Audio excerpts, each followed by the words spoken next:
What it is, what's up? Welcome back to another sunny video. It's your girl Sun Rai, and I'm back here where the freaking magic happens.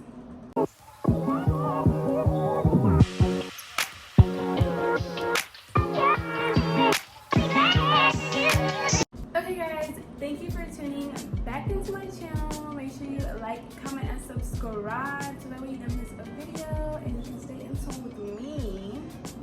So as you can already tell from the title, we're going to be talking about just life after graduation. So today is currently the 14th. I graduated May 15th, so one day until a month.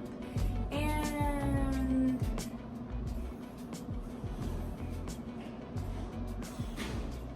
life hasn't really hit me yet, but it's low-key hit me yet. So there are three things, or maybe let me see, there are a few things that I really do want to talk about just after, my life after graduation. So my sleeping and my eating schedule have definitely changed. My outlook on loans, and then of course, like my friendships, my relationships, and my job. So first, to any other graduates, like, you're not alone.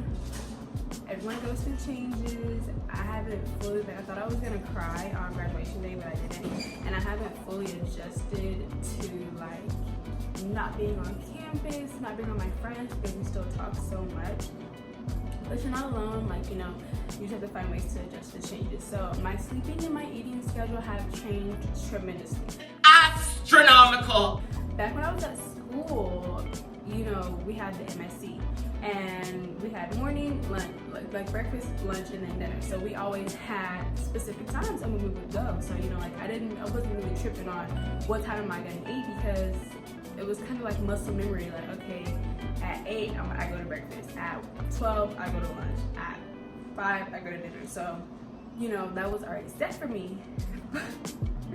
Once I got out of school, I was literally eating like one time a day, and my head would be hurting and I'd be so tired, and I'd be like, bro, why am I hurting right now?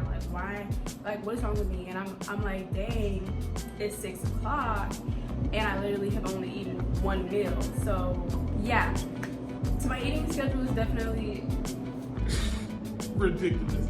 So now I have to try to put myself on okay, when you get up, you need to eat around 12 or 1, you need to eat. I look so glossy now. Maybe this I just put this moisturizer on my face, but girl. And then what else? My sleep schedule. So normally, because of my classes, I would go to sleep no later than 11, 12, because I did have an 8 a.m. or I have an 8:30 or whatever, 8:35, because of the COVID times, and then I would be good. But it's like last night, I didn't go to sleep till almost 2 o'clock. My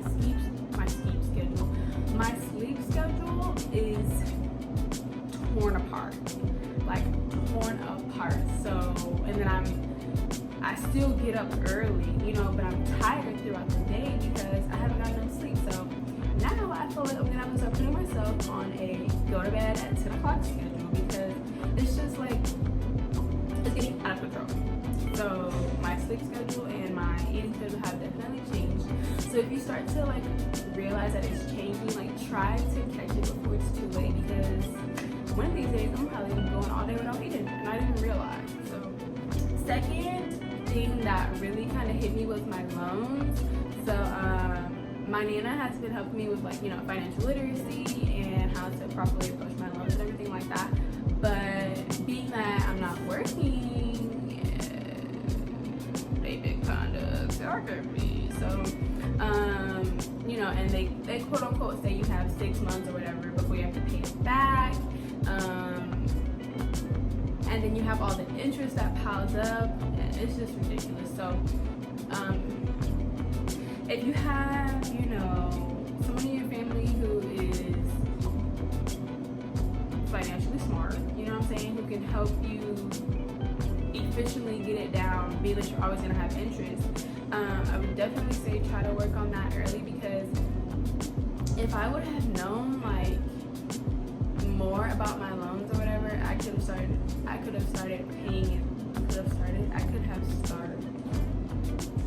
I would have been paying them back sooner.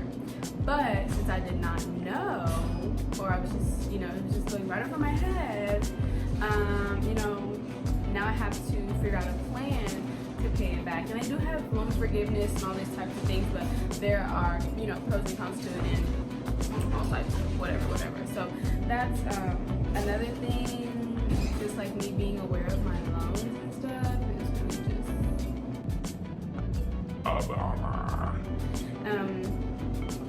the next thing. So along with my loans, since I don't have a job, so I'm currently trying to get a job at a animal clinic. As y'all know, I want to be a veterinarian. I'm applying to vet school. So it's already done. But yeah. So, but right now I'm not working. Like, you know, I do like the occasional DoorDash and stuff like that. But not having a job and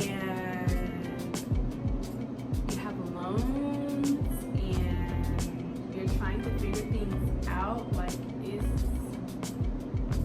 like sometimes I just be laying in bed like, bruh, like, no, I'm not happy. You know I'm trying. I have to, you know, to do something. I think so wrong, do something.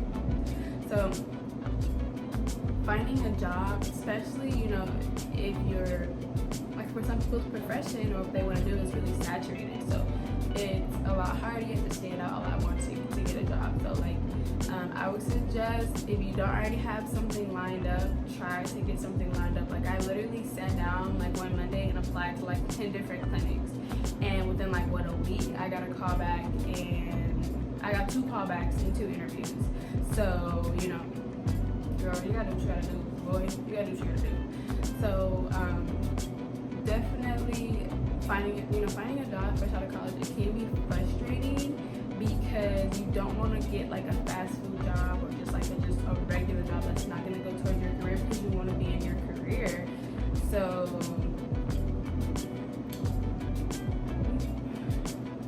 you can do it. That's all I can say is you can do it, because it's difficult. You know what I mean? The next thing is my friendships.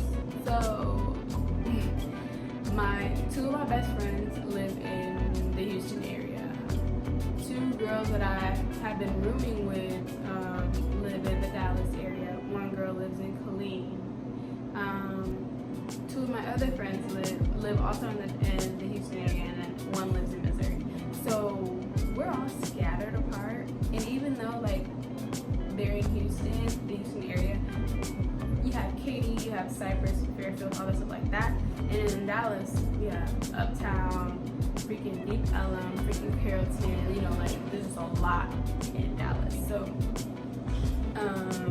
I kind of had already mentally prepared myself that I wasn't going to be able to see them 24/7. Like, you know, my roommates, I literally would just go in their room, like there was no, hey, are you home type stuff. So like, I kind of already had mentally prepared myself for the shift in our friendship and how, you know, when I'd be able to see them. So that wasn't that big of a deal for me. We do try to plan things and plan times. Like we decided using this, I can't remember what it's called, but one of my friends saw it on TikTok. It's like a little calendar thing where you can share all of your events in the calendar. And we're trying to use that, but it's difficult because, you know, 2 of them are in summer school, 1's about to graduate.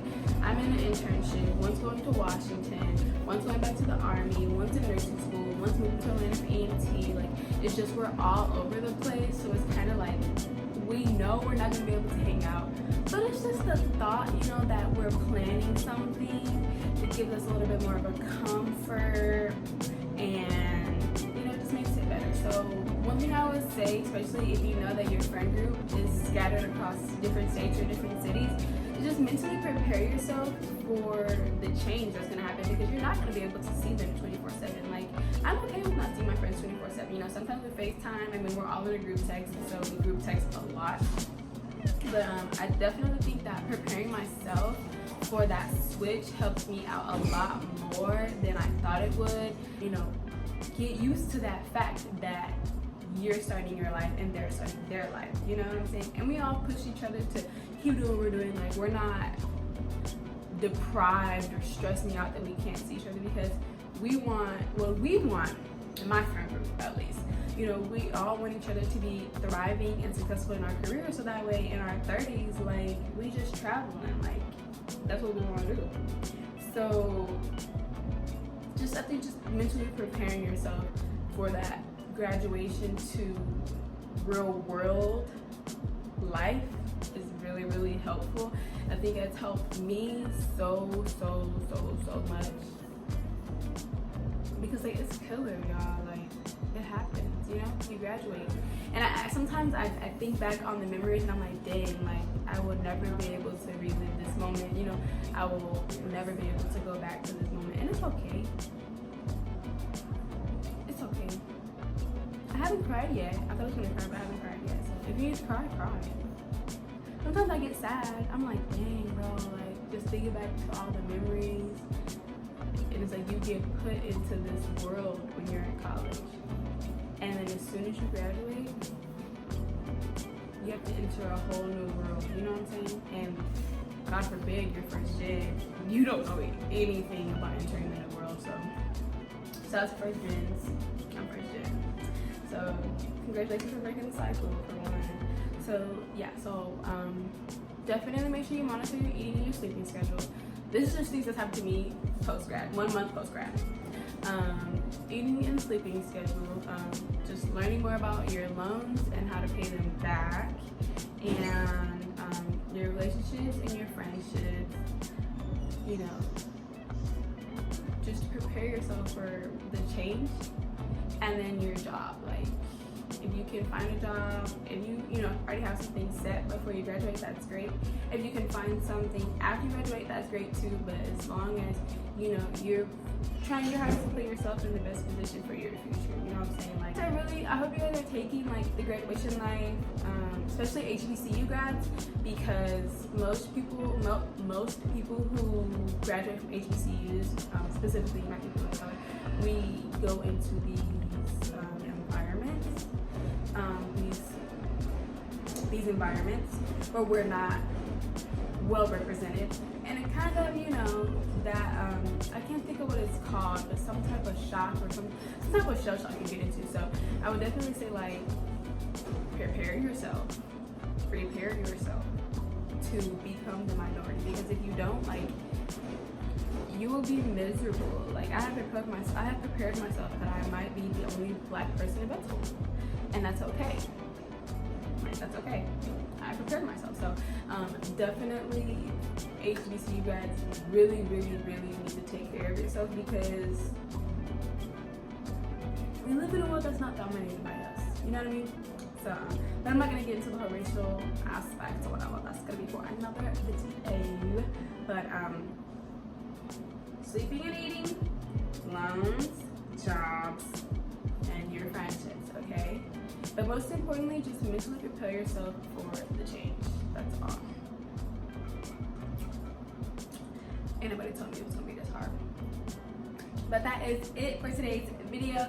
Thank you guys so much for watching. If you enjoyed this video, make sure you like it up, leave a comment, and subscribe before you go, so that way you can join the channel and just never miss a Sunny video. Because why? Like, I'm doing a prank.